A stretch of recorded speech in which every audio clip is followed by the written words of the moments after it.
Señor, nos ponemos en tus manos, pidiéndote que vengas a derramarte sobre nosotros, Señor. Queremos escuchar la palabra que viene de tu boca, Señor, lo que está en tu corazón. Que traigas corrección, Señor.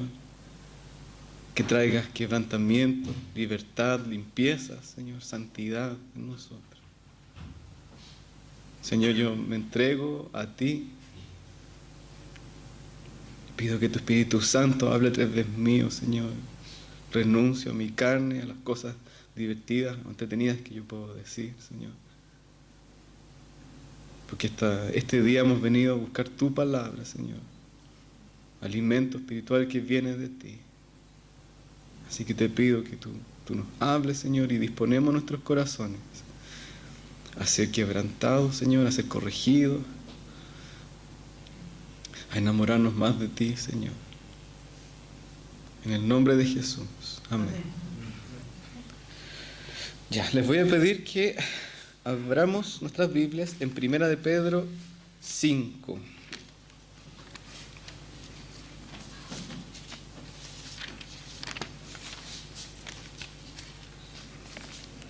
Versículos 5 y 6.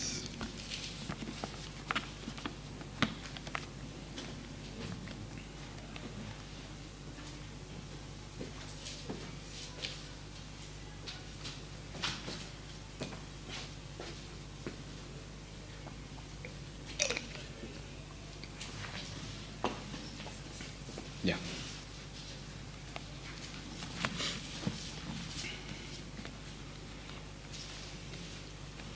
Dice: igualmente, jóvenes, estad sujetos a los ancianos, y todos sumisos unos a otros, revestidos de humildad, porque Dios resiste a los soberbios y da gracia a los humildes. Humillaos pues bajo la poderosa mano de Dios, para que Él os exalte cuando fuere tiempo.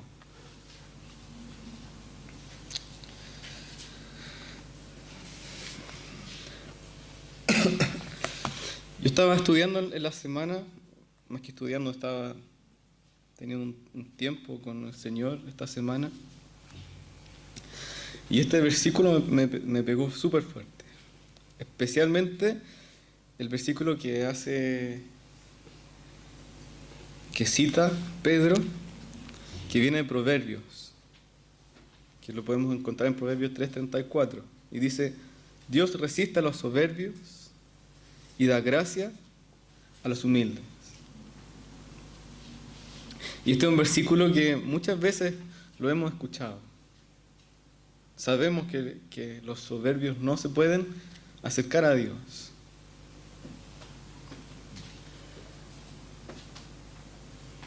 Se nos ha repetido muchas veces que Dios no se acerca a los soberbios, pero de todas maneras me volvió a impactar. Porque dice: Dios resiste a los soberbios. Dios no se acerca a los soberbios. Dios no hace nada por los soberbios. Y después viene el contraste. Y el contraste es el que más me impacta, que dice: pero da gracia a los humildes. Resiste a los soberbios, pero da gracia a los humildes. No se acerca a los soberbios, pero da gracia a los humildes. Entonces me puse a pensar qué significa esto de que Dios dé gracia a los humildes. Porque ya sabemos que a los soberbios, Señor, ni los mira, ni los toca, no hace nada con ellos. Pero el contraste, los humildes, el Señor se acerca y les da gracia. Se acerca y les regala todo. Eso significa que le da gracia a los humildes. Se acerca y le entrega todo. Porque tenemos un Padre que es generoso. No sé si ustedes han conocido alguna vez a hombres generosos que te invitan a comer y cuando vas a comer a su casa te regala la chaqueta, te regala cosas, te pasa plata para que te vayas seguro a casa. Existen personas así, ¿no es cierto? Pero Dios es mucho más generoso que eso. Y dice que Él quiere regalarte todo. Pero quiere que seamos humildes. Y a los soberbios no los mira, los ve de lejos, los resiste. Entonces, qué maravilla, qué promesa más maravillosa esta. No solamente saber que en nuestra soberbia no nos podemos acercar a Dios, sino que saber que en su humildad el Señor nos regala todo. Ahora, para poder entender bien esta promesa, yo fui y busqué las palabras soberbia y humildad en la Biblia, no en la Biblia, en el diccionario, para entender qué es lo que tengo que hacer. Y cuando busqué soberbia encontré muchas excepciones, pero esta es las que más me hacen sentido con esta palabra. Dice altivez, orgullo, arrogancia, vanidad, exceso de estimación propia, que a veces es disimulable por nacer de causas nobles y virtuosas. Y otra excepción que me gustó mucho dice apetito desordenado por ser preferido de otros. Ser preferido a otros.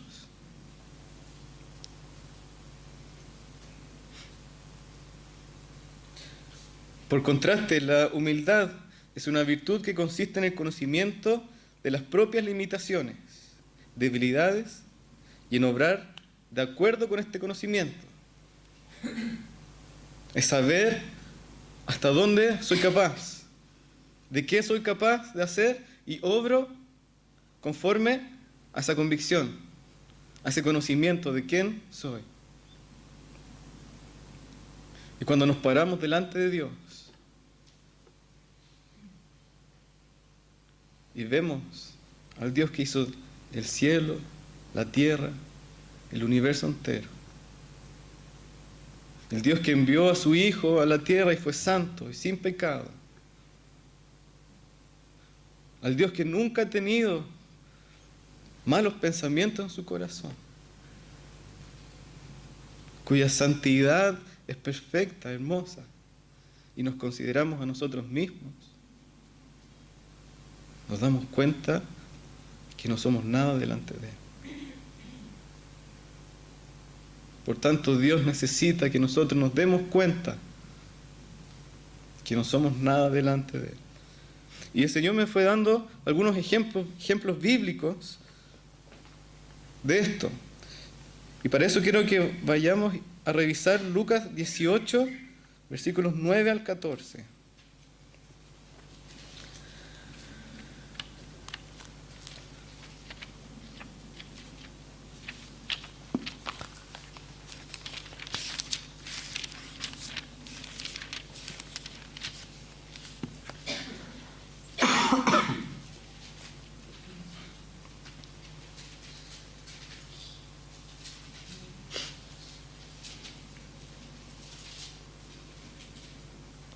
Dice la palabra: a unos que confiaban en sí mismos como justos y menospreciaban a otros, dijo también esta parábola. Dos hombres subieron al templo a orar. Uno era fariseo y el otro publicano. El fariseo, puesto en pie, oraba consigo mismo de esta manera: Dios, te doy gracias porque no soy como los otros hombres, ladrones, injustos, adúlteros, ni aun como este publicano. Ayuno 2 veces a la semana, doy diezmo de todo lo que gano. Mas el publicano, estando lejos, no quería ni aun alzar los ojos al cielo, sino que se golpeaba el pecho diciendo: Dios, sé propicio en mí, pecador. Os digo que éste descendió a su casa justificado antes que el otro, porque cualquiera que se enaltece será humillado, y el que se humilla será enaltecido. Y esta es una palabra maravillosa que incluso había olvidado. Y cuando el Señor me la mostró ayer, la encontré maravillosa. El ejemplo, ¿no es cierto? Dos fariseos, un fariseo y un publicano. El fariseo, doctor en la ley de Dios, conocedor de la ley de Dios y maestro de la ley de Dios, guardián de los mandamientos de Dios. Por otro lado, el publicano, el traidor, el que cobraba los impuestos que el pueblo consideraba injustos y se los entregaba al imperio romano. Y dice que el fariseo, ¿cómo dice el versículo 11? Oraba, ¿con quién? Consigo mismo, ¿no es cierto? De esta manera, Dios, dice, oraba consigo mismo, pero cuando oraba, él pensaba que hablaba con Dios. Pero Jesús dice, oraba consigo mismo, ¿no es cierto? ¿Y por qué oraba consigo mismo? Porque nos damos cuenta de la oración que hace. Te doy gracias porque no soy como los otros hombres, ladrones, injustos, adúlteros, ni aún como este publicano, este que está ahí al fondo del templo. Ayuno 2 veces a la semana, doy diezmo de todo lo que gano. Así que muchas gracias, Señor, ahora me voy.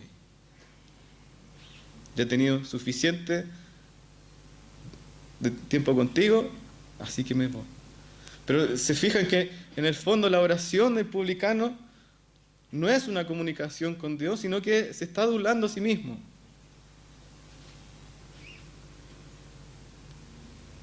Se está exaltando a sí mismo, ¿no es cierto? Diciendo, porque no soy como él, tampoco soy como él, soy fariseo. Y además ayuno 2 veces a la semana, así que acuérdate, Señor, cuando yo vaya al cielo, que ayuné 2 veces a la semana. Y acuérdate que diezmo de todo lo que tengo. Por otro lado, el publicano, el traidor a la patria, al quien todos odiaban, dice que oraba delante del Señor, golpeándose el pecho, conociendo quién era Dios. No podía ni siquiera atreverse a mirar al cielo diciendo, Señor, sé propicio en mí, pecador. Reclamando, no reclamando, clamando, rogando al Señor. Señor, sé propicio en mí, pecador. Señor, ayúdame. Es un clamor del publicano de ser aceptado por Dios, ¿cierto? Sé propicio en mí, pecador. Quiero estar contigo, pero se avergonzaba inmensamente de quién era él.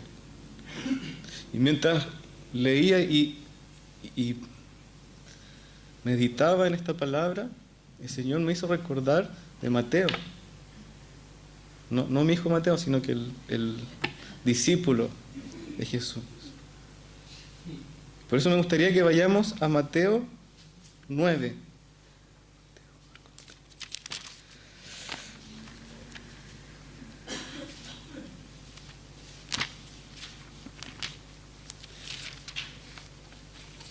Porque dice que este hombre, este publicano, clamaba a Dios diciéndole, Señor, sé propicio a mí, Señor, acéptame.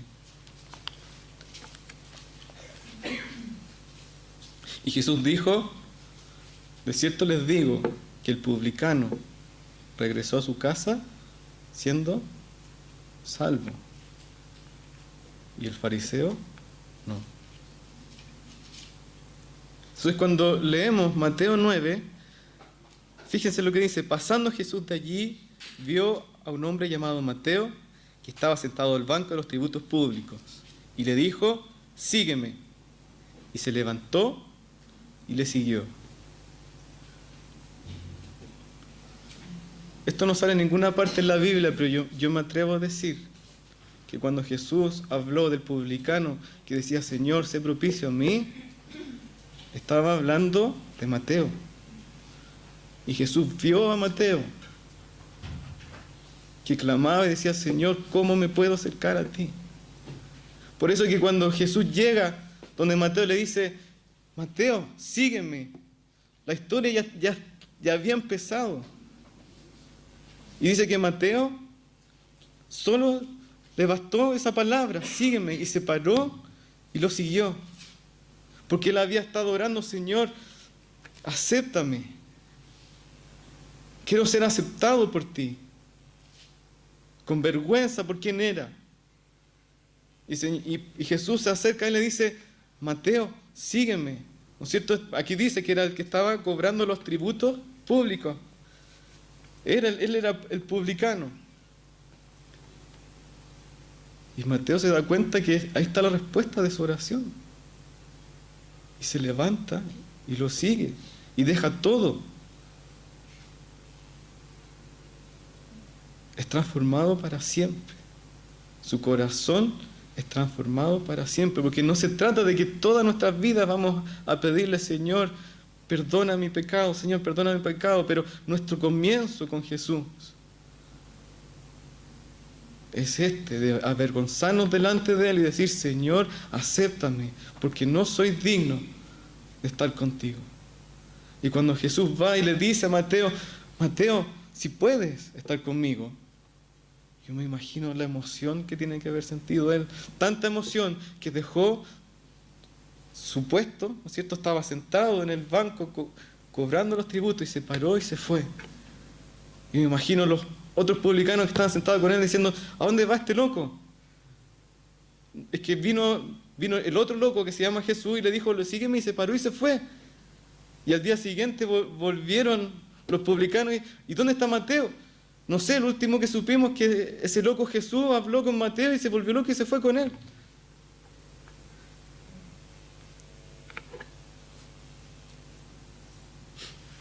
Y fíjense lo que dice después. Dice, aconteció que estando él sentado a la mesa en la casa, hablando de Jesús, he aquí que muchos publicanos y pecadores que habían venido se sentaron juntamente a la mesa con Jesús y sus discípulos.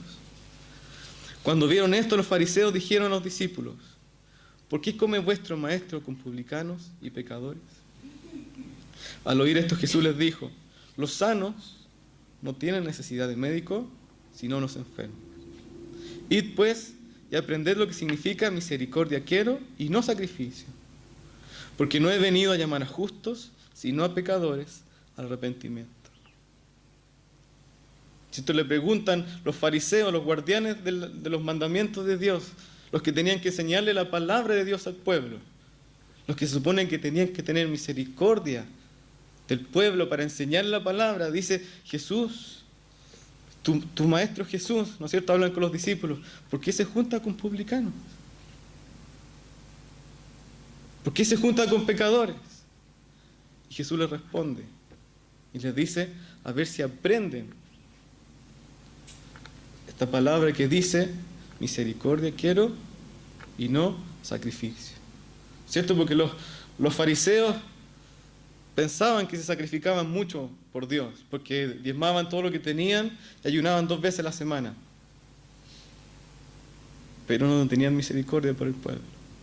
No se juntaban con los pecadores.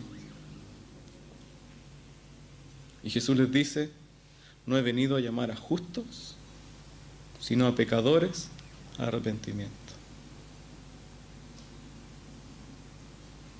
Esta emoción que sintió Mateo cuando fue llamado tiene que haber sido la misma emoción que sintió Pedro.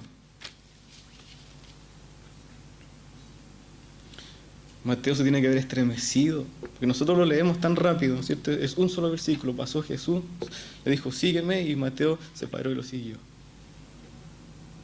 Pero Mateo tiene que haber sido estremecido en sus entrañas, en su corazón, ¿cierto?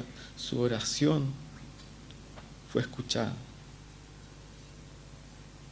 Y Jesús lo aceptó y lo hizo su amigo y su discípulo. Vayamos a Lucas 5:1 y veamos el llamado de Pedro.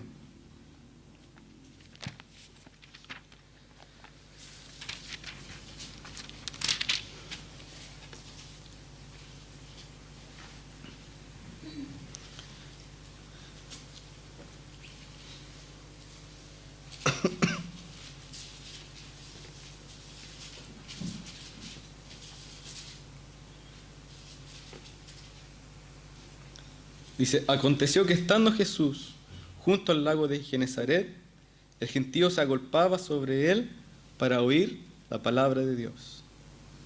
Y vio dos barcas que estaban cerca de la orilla del lago, y los pescadores, habiendo descendido de ellas, lavaban sus redes.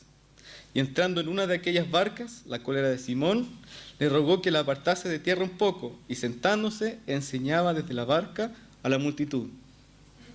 Cuando terminó de hablar, dijo a Simón, boga mar adentro y echad vuestras redes para pescar.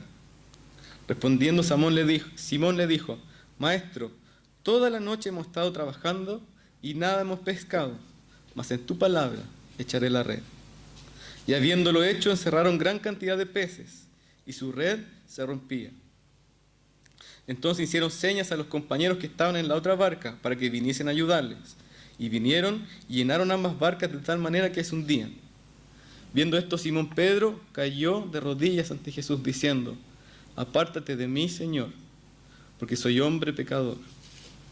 Porque por la pesca que habían hecho, el temor se había apoderado de él y de todos los que estaban con él. Asimismo de Jacobo y Juan, hijo de Zebedeo, que eran compañeros de Simón. Pero Jesús dijo a Simón, no temas, desde ahora serás pescador de hombres. Y cuando trajeron a tierra las barcas, dejándolo todo, le siguieron.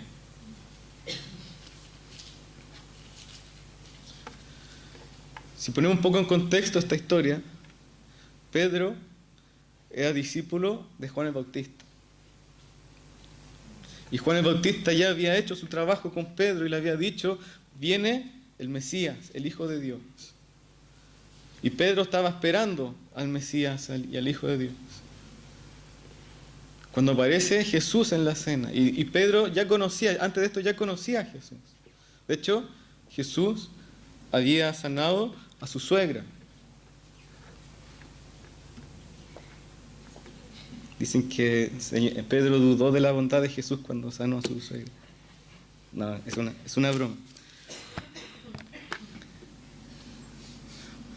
Pedro había visto los milagros de Jesús.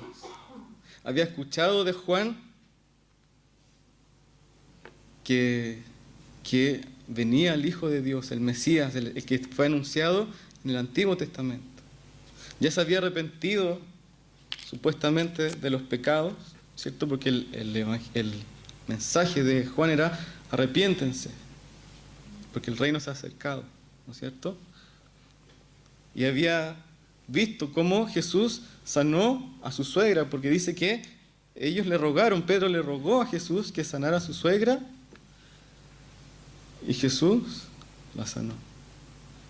Entonces viene después esta historia que mucha gente quería escuchar a Jesús, y Jesús le dice a Pedro, ¿me puedo subir a tu barca y enseñar desde tu barca? Después de que Pedro había estado toda la noche pescando, porque los pescadores van a buscar los peces en la noche, ¿cierto? Y en la mañana llega Jesús y le dice, ¿me puedo subir a tu barco y hablar desde ahí a la multitud? Y Pedro le dice que sí, ¿no es cierto? No sabemos lo que habló en ese mensaje, pero Pedro tiene que haber quedado impactado, tanto que cuando Jesús termina y le dice, ya Pedro, ahora vamos mar adentro y echa las redes. Y Pedro, que era experto pescador, y que sabía que los peces se iban a buscar en la noche, le dice, Maestro, porque tú lo dices, voy a echar las redes, pero estuvimos toda la noche pescando y no hemos pescado nada.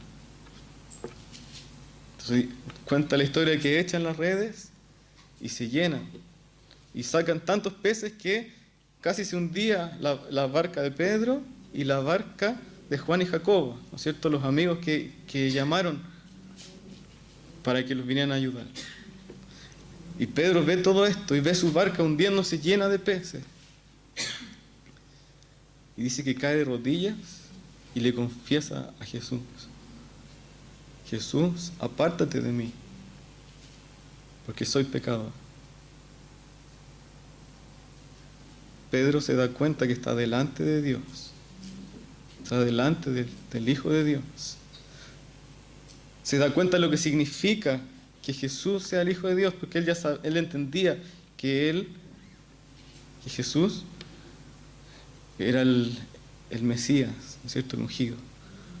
Pero ahí cae en cuenta de quién realmente, delante de quién realmente está parado. Dice que cae de rodillas y le dice: Jesús, apártate de mí, porque soy pecador.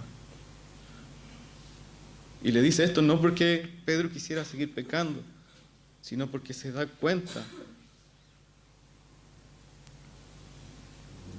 de cuán bajos somos delante de Dios.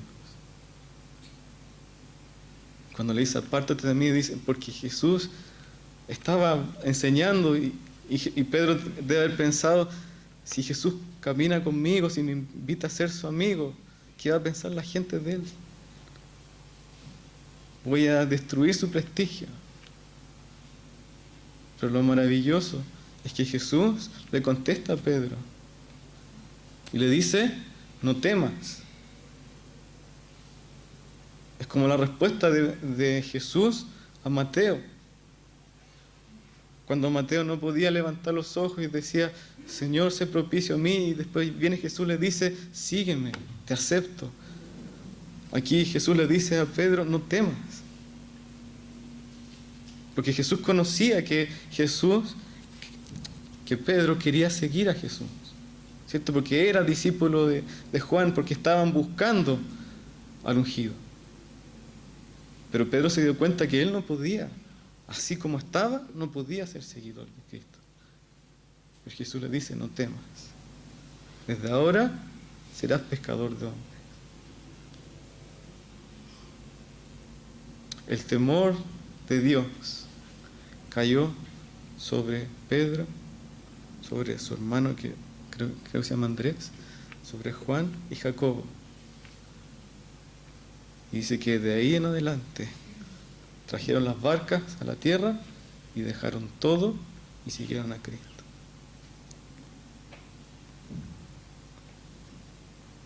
Entonces necesitamos tener un corazón humillado delante de Dios.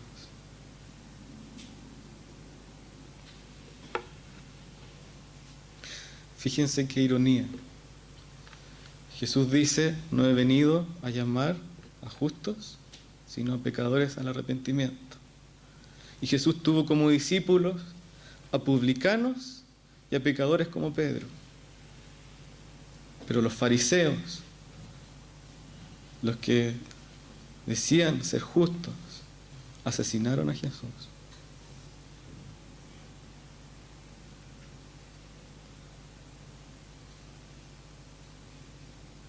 ¿En qué grupo queremos estar nosotros? ¿En el grupo de los soberbios o de los humildes que son transformados? Porque con esto no estoy diciendo que para siempre vamos a ser pecadores, pero no debemos olvidar nunca de dónde nos sacó el Señor.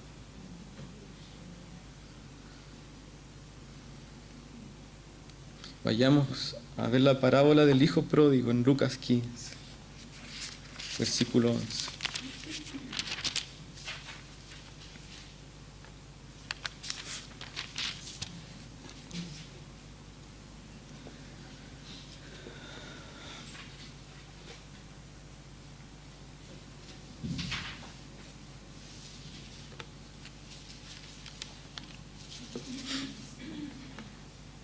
Dice: también dijo, ¿cierto? Está hablando Jesús: un hombre tenía 2 hijos, y el menor de ellos dijo a su padre: Padre, dame la parte de los bienes que me corresponde, y les repartió los bienes.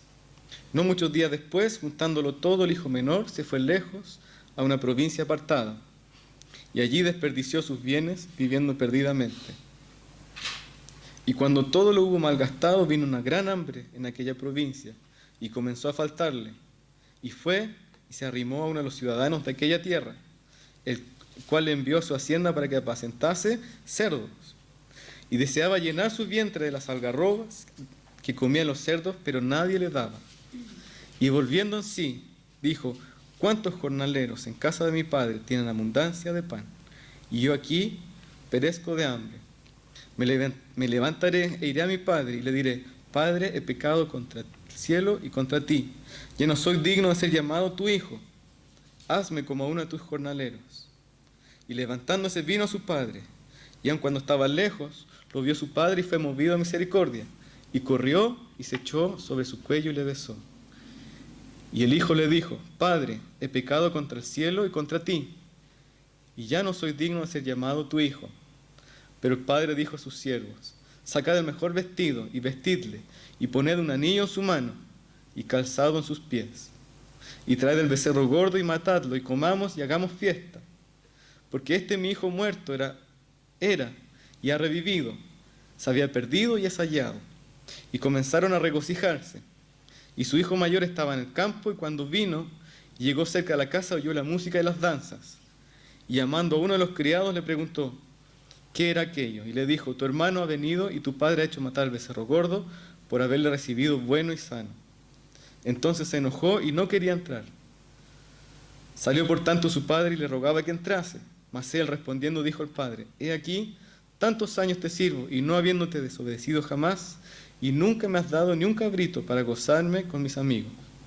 Pero cuando vino este tu hijo que ha consumido tus bienes con rameras, has hecho matar para él el becerro gordo. Él entonces le dijo: hijo, tú siempre estás conmigo y todas mis cosas son tuyas. Mas será necesario hacer fiesta y regocijarnos, porque este tu hermano era muerto y ha revivido, se había perdido y es hallado.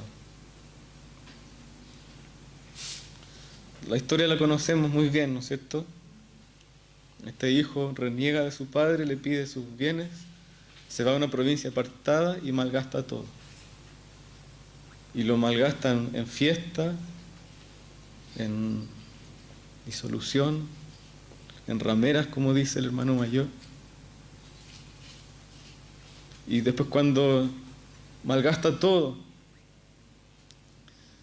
ya no le queda nada, consigue un trabajo, pero el único trabajo que consigue es el de cuidar cerdos, alimentar cerdos. Y dice que tenía tanta hambre, tanta necesidad, de que quería incluso comerse la comida de los cerdos. La comida de los cerdos es muy mala, ¿cierto? Y dice que vuelve en sí el hijo menor. Se da cuenta de todo lo que hace y declara lo siguiente: me levantaré e iré a mi padre y le diré: Padre, he pecado contra el cielo, contra ti, ya no soy digno de ser llamado tu hijo. Hazme como uno de tus jornaleros. Cae en sí, ¿no es cierto? Y se da cuenta de que ha dañado a su padre, que lo ha ofendido. Y cuando llega donde su padre le dicen: Padre, he pecado contra el cielo y contra ti. Y lo otro más que dice, ¿no es cierto? Ya no soy digno de ser llamado tu hijo. No alcanza a decir lo siguiente, ¿cierto? Contrátame como uno de tus jornaleros. Porque el padre dice lo siguiente que hace cuando escucha estas palabras de su hijo: ya no soy digno de ser llamado tu hijo, porque he pecado contra el cielo y contra ti. El padre se da cuenta que su hijo viene transformado, viene convertido, viene humilde, y se da cuenta que su padre es un padre amoroso. Entonces, cuando él escucha esa declaración, le dice a sus trabajadores, a sus siervos: saquen el mejor vestido y vístanlo, y pongan un anillo en su mano y pongan calzado en sus pies. Un hombre que venía andrajoso, destruido, consumido por el pecado, consumido por la inmoralidad, pero que reconoce su condición delante del Padre. El Señor lo viste con el mejor vestido y le pone un anillo en señal de que este es mi hijo, ha vuelto a ser mi hijo, y pone calzado en sus pies.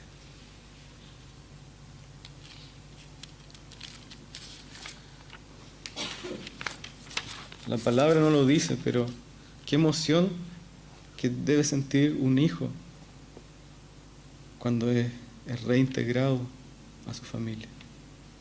Y reintegrado de esta manera, con el mejor vestido, con un anillo y con calzado. El Señor no lo dejó a prueba. ¿Cierto? Bueno, te voy a contratar y si en 2 meses más haces todo bien, te pasas de nuevo a la familia. Dice que a este hombre que viene humillado y rendido, lo transforma de nuevo en su hijo. Qué emoción que tiene que haber sentido su hijo. Yo pienso que habrá visto su ropa, su anillo, sus zapatos, y tiene que haber dicho, yo no merezco todo esto. Yo no merezco nada de esto. De hecho, yo quería pedirle misericordia a mi padre para ser un jornalero de él. Y le iba a rogar a mi padre que me dejara ser jornalero. Ni siquiera era justo que el padre me dejara ser su jornalero, pero yo le iba a rogar, sabiendo que el padre tiene un corazón misericordioso. Pero mi padre me dio un vestido nuevo, un anillo en señal de que soy su hijo, de que formo parte de la familia.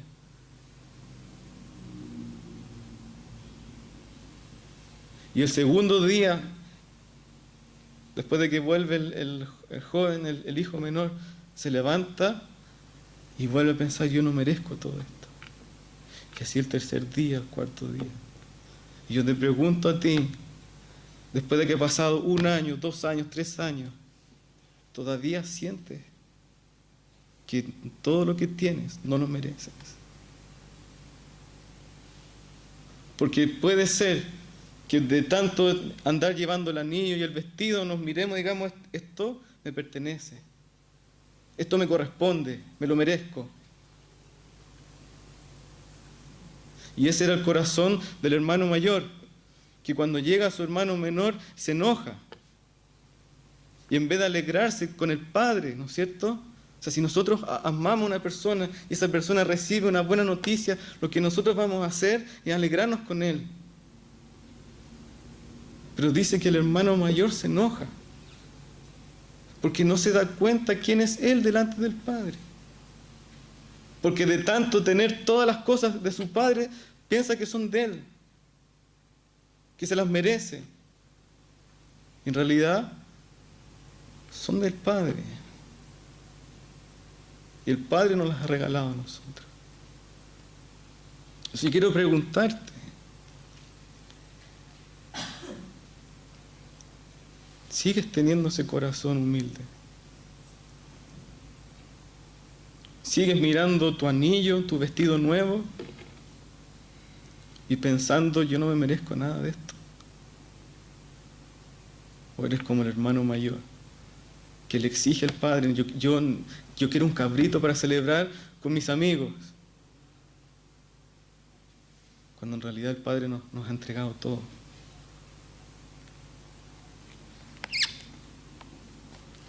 Vamos a Mateo 18.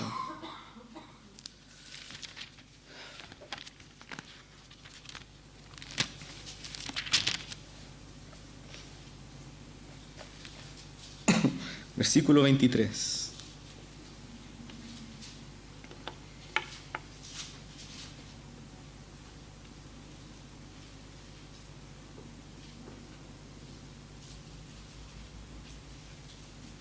El hermano mayor no fue humilde, ¿cierto? Porque pensó que su padre, que un padre misericordioso y amoroso, era injusto y que había sido injusto con él. ¿Qué pasa en tu corazón cuando ves que alguien se convierte y el Señor lo empieza a bendecir? Cuando alguien que las ha hecho todas, que ha caído en lo más terrible del pecado y se convierte y el Señor lo bendice, ¿qué pasa en tu corazón? ¿Empiezas a recriminar por todos los años que tú has caminado con Cristo? ¿O te alegras con Cristo?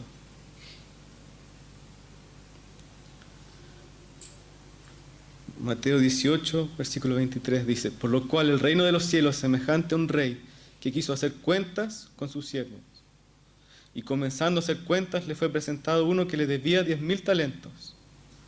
A este, como no pudo pagar, ordenó su señor venderle, y a su mujer e hijos, y todo lo que tenía para que se pagase la deuda.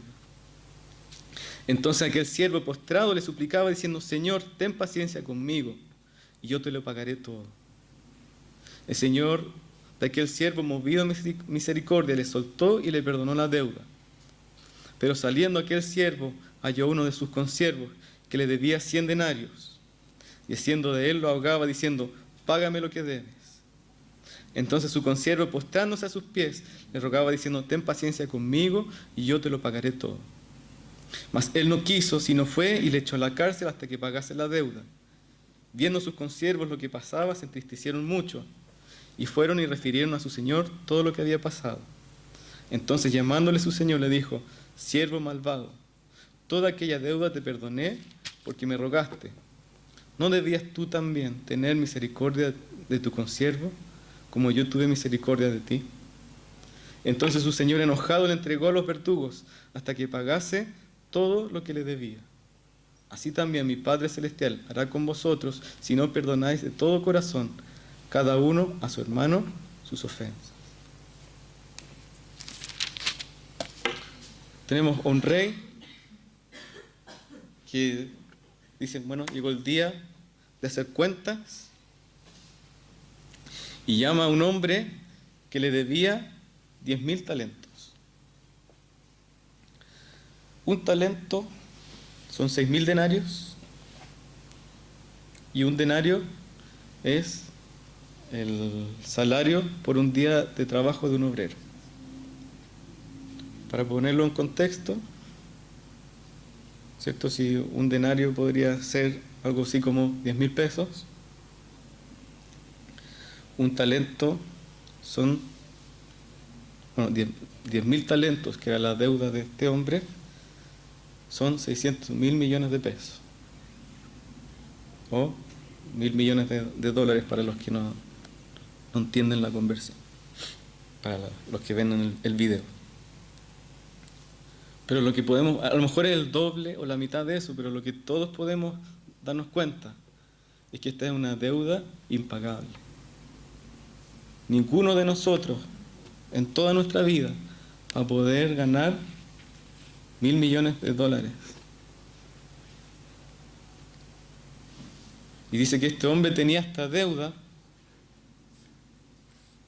con el rey, y una persona que debe 1.000 millones de dólares y no los puede pagar es alguien que pidió prestado 1.000 millones de dólares y se los gastó, y los malgastó. O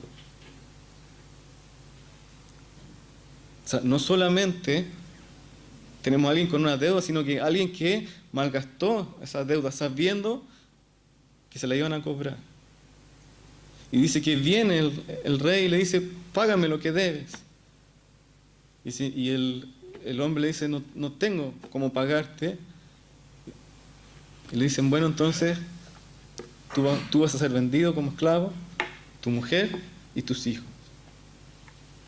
y que rematen todos sus bienes, a ver si recobro parte de lo que me debe este hombre. Dice que el hombre se arrodilla y le dice: Señor, ten paciencia conmigo y te lo pagaré todo. Y el rey, movido a misericordia, lo suelta, y no solo lo deja libre, sino que le dice: ¿sabes qué? No me pagues nada. Te dejo libre por esa deuda de 1.000 millones de dólares. Esa deuda de 10.000 talentos.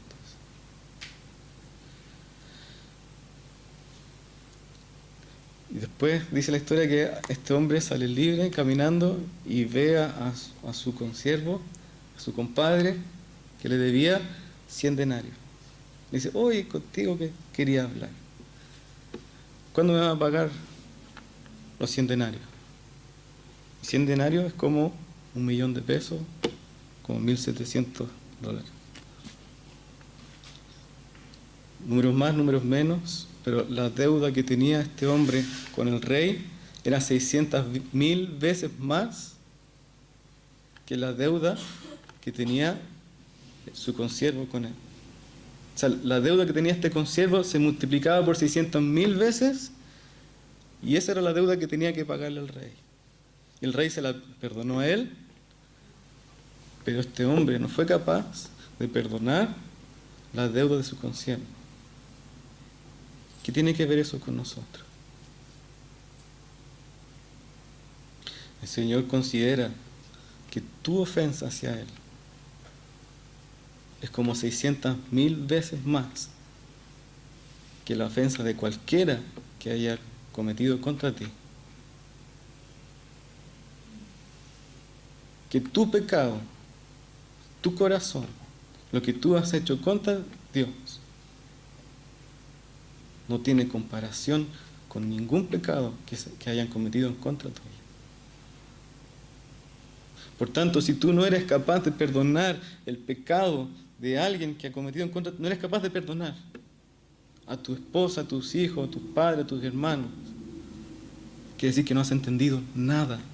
No has entendido quién eres delante de Dios y la deuda que Dios te perdonó. Y lo que estoy diciendo en este momento es que si no puedes perdonar, no eres capaz de perdonar, no estoy diciendo que vayas y perdones. Estoy diciendo que vayas donde Dios y tiembles y le preguntes, Señor, ¿cuál fue la deuda que me perdonaste? Porque no estoy entendiendo nada.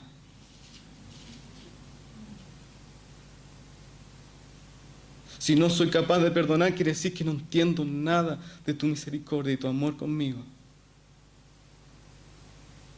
Y eso es soberbia. Y volvemos a la palabra del principio. Dios resiste a los soberbios, pero da gracia a los humildes.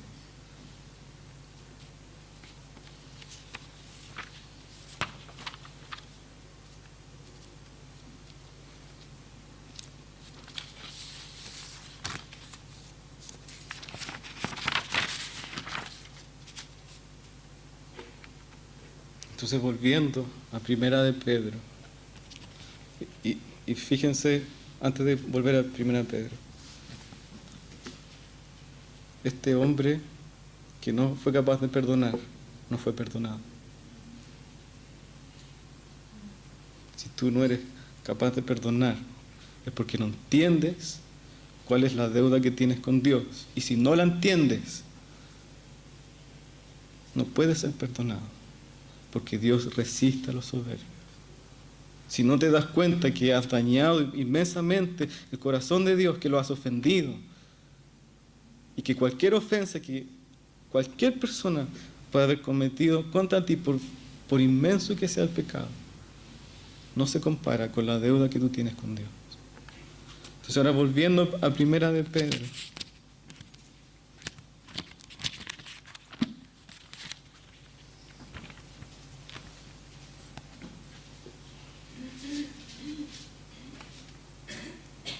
Dice, jóvenes, estad sujetos a los ancianos. El mundo hoy día te dice, joven, toma Sprite, ¿no es cierto? Haz lo que tu sed te diga. Haz lo que tu carne te diga.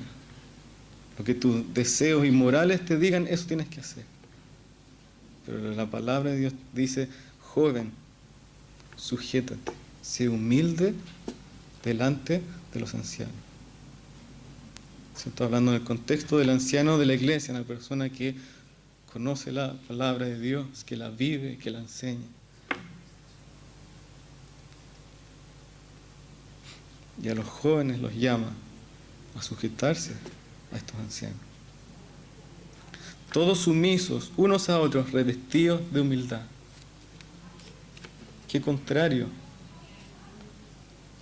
a lo que nos enseña el mundo, ¿cierto? No le hagas caso a nadie, que nadie te diga que no. Sé tú mismo. No aceptes un no por respuesta. Pero la palabra nos dice, Dios nos dice, sean sumisos unos a otros. Hagámonos caso unos con otros en el Señor, revistiéndonos de humildad, porque Dios resiste a los soberbios y da gracia a los humildes. Por tanto, humillémonos pues bajo la poderosa mano de Dios. Porque cuando reconocemos quiénes somos, no estoy diciendo que nos reconozcamos menos de lo que somos, pero cuando reconocemos quiénes somos delante de Dios, en realidad nos damos cuenta que no somos nada y que Él es todopoderoso. Y nos dice, humillémonos bajo la poderosa mano de Dios.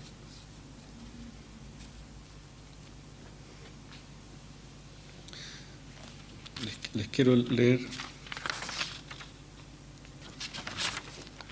una palabra que está en Efesios y que lo revisamos en la clase del miércoles.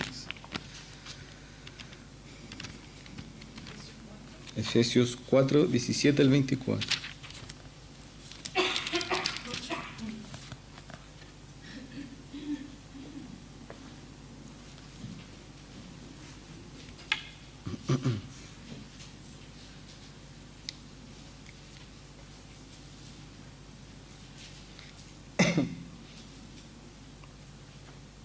Dice, esto pues digo y requiero en el Señor, que ya no andéis como los otros gentiles que andan en la vanidad de su mente, teniendo el entendimiento entenebrecido, ajenos de la vida de Dios, por la ignorancia que en ellos hay, por la dureza de su corazón, los cuales después que perdieron toda sensibilidad, se entregaron a la lascivia, para cometer con avidez toda clase de impureza. Mas vosotros no habéis aprendido sí a Cristo, si en verdad le habéis oído, si habéis sido por él enseñados conforme a la verdad que está en Jesús. En cuanto a la pasada manera de vivir, despojaos del viejo hombre, que está viciado conforme a los deseos engañosos, y renovaos en el espíritu de vuestra mente, y vestíos del nuevo hombre, creado según Dios, en la justicia y santidad de la verdad. ¿Qué tiene que ver esto con la palabra que estamos leyendo? Que necesitamos ser humildes para darnos cuenta que nuestros pensamientos son vanidad. Y que si seguimos cambiando nuestros pensamientos, vamos a seguir andando en la vanidad de nuestra mente, igual que todo el resto. Todos los que no creen en Dios. Tenemos que darnos cuenta que aquí dice, despojados del viejo hombre. ¿Por qué nos tenemos que despojar del viejo hombre? Porque no sirve.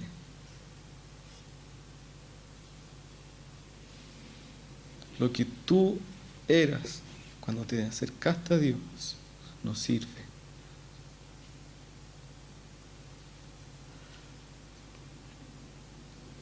Y si estás lejos de Dios, lo que tú eres, lejos de Dios, a Dios no le sirve. Y necesita tu humildad para que te des cuenta de eso y te quieras despojar del viejo hombre.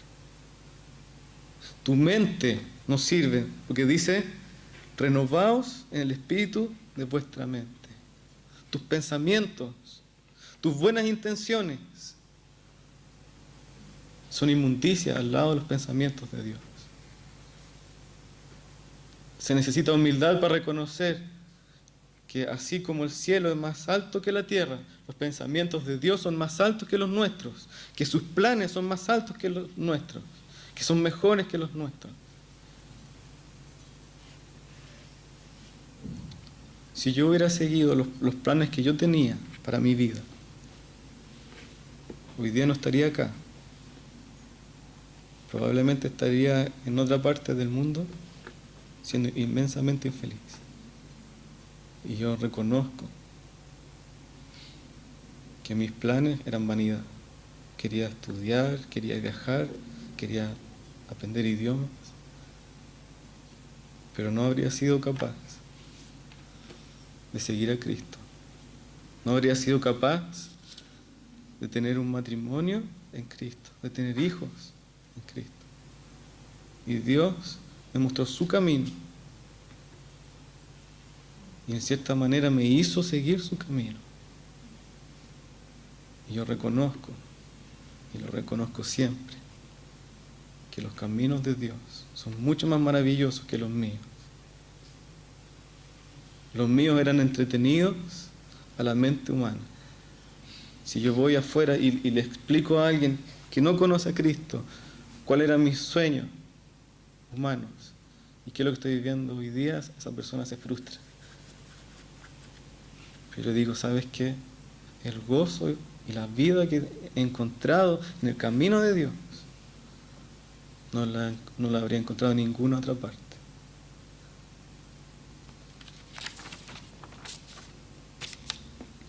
Así que la conclusión, Dios resiste a los soberbios, pero da gracia a los humildes. Y aquí viene una reflexión. El soberbio no necesita ayuda. Ustedes conocen gente soberbia, ¿no? Digamos que ustedes son todos humildes, entonces ustedes conocen a otras personas que son soberbios. El soberbio no necesita ayuda. Nunca te la va a pedir.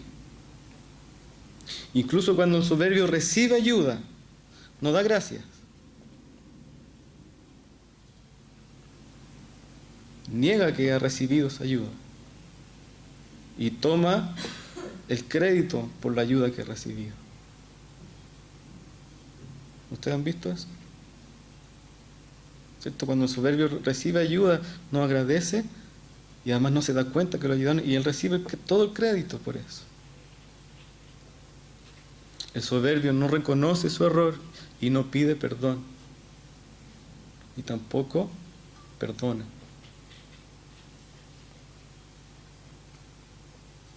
Y aquí yo quiero que ustedes se miren a sus corazones. Y si vinieron a este lugar con temas pendientes con otros, sin perdonar, vienen peleados con alguien, porque no fueron capaces de pedir perdón, o no aceptaron el perdón, las disculpas de otro, o vienen heridos, aunque el otro no te haya pedido perdón, y vienes herido por otra persona. Yo quiero que te mires al espejo y te preguntes, ¿por qué no soy capaz de perdonar? Y la respuesta es porque no has entendido el perdón que Dios te ha concedido a ti. No has entendido la deuda que tú tenías con Dios. Yo he escuchado este dicho. No me gustan las iglesias evangélicas porque está llena de pecadores arrepentidos. Está llena de asaltantes arrepentidos, asesinos arrepentidos, de infieles arrepentidos, de adictos que ya no son más adictos. Eso es soberbia, de no darte cuenta que tu pecado no necesitas ser adicto, no necesitas haber sido infiel, no necesitas haber sido un criminal para que hayas ofendido a Dios con una deuda gigante. Tú no merecías nada. Mi Señor nos regaló todo por su gracia.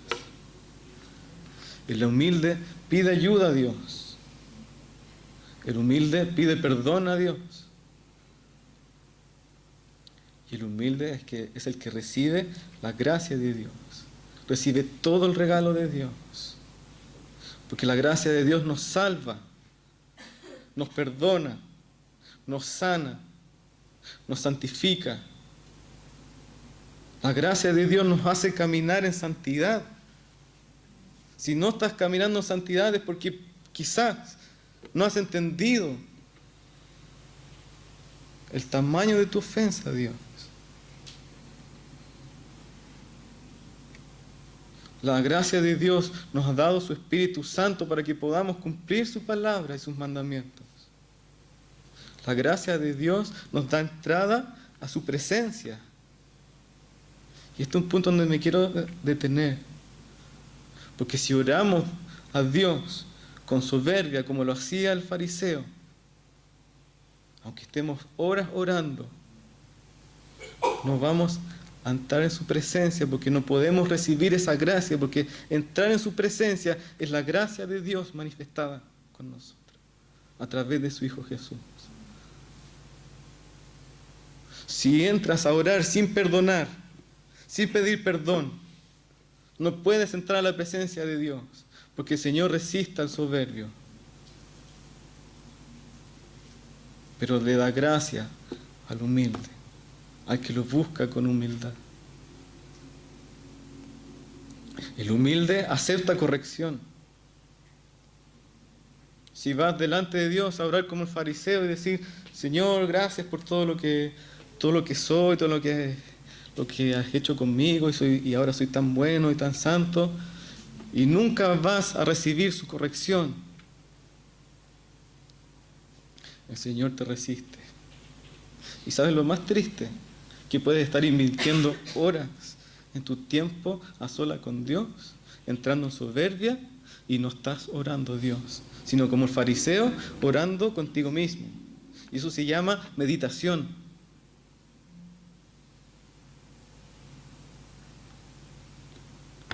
Y los que hacen brujería, ¿cómo que se llama eso?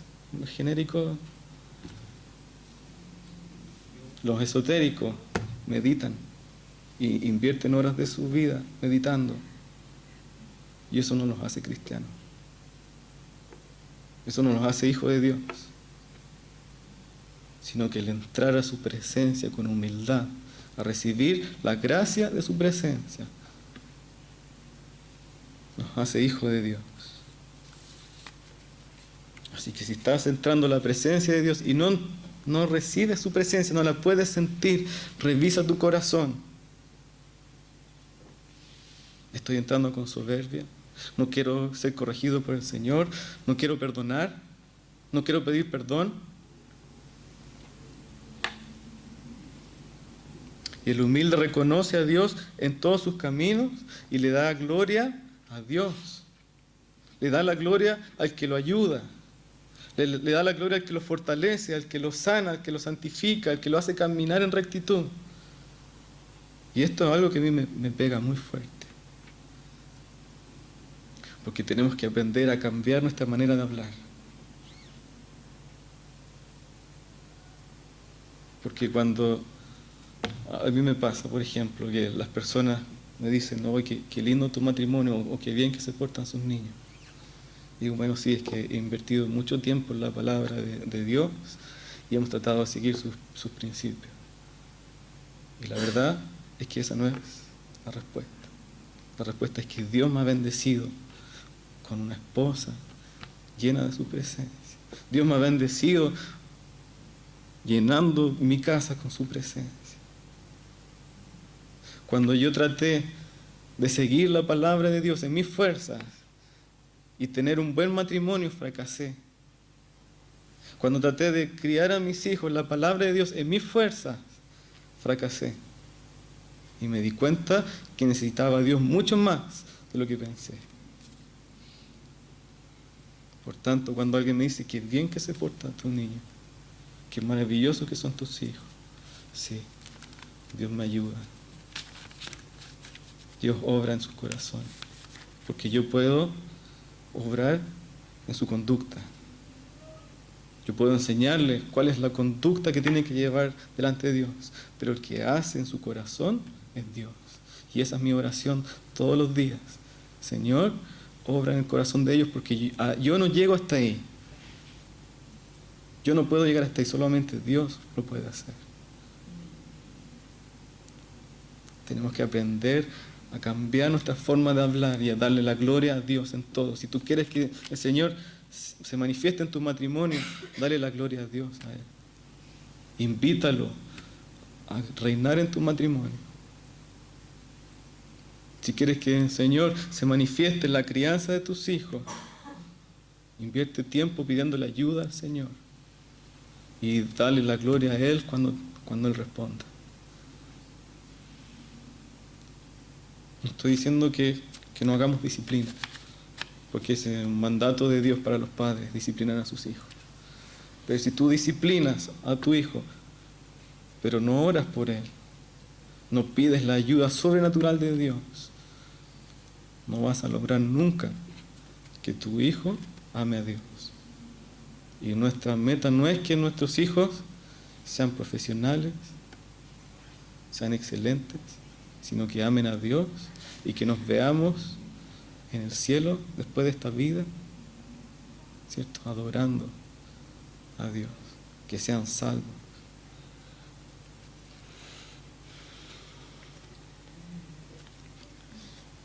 Así que esta es la palabra que Dios quiere compartir con ustedes, con todos nosotros. Tenemos que darle un golpe final a nuestra soberbia, renunciar a ella, sabiendo que Dios no te va a dar nada siendo soberbio. Pero si eres humilde y le das la gloria a Dios, y le das la gloria a Dios por lo que hace en tu familia, por lo que hace en tu trabajo, porque después cuando el Señor haga sanidades a través tuyo, ¿quién va a tener la gloria? Dios, ¿no es cierto? Jesús. Porque aunque nosotros seamos muy santos, no podemos sanar si Dios no hace su obra con el Espíritu Santo. Así que les invito a que oremos, se pongan de pie y oremos.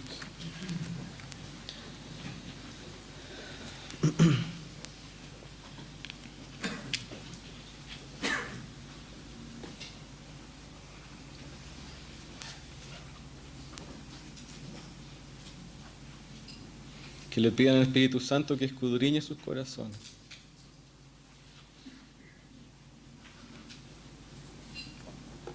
Y que si vienen con temas sin perdonar, si tienes a alguien en tu corazón a quien no has perdonado,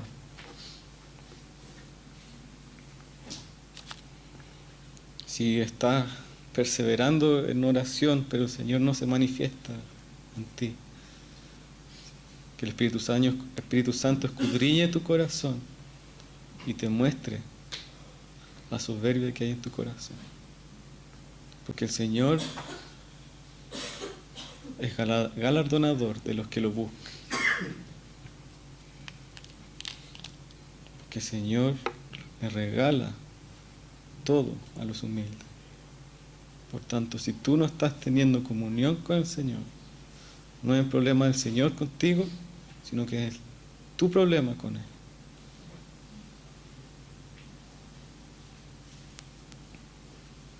Así que vamos a renunciar a toda soberbia, a todo espíritu de soberbia que está reinando todavía en nuestro corazón.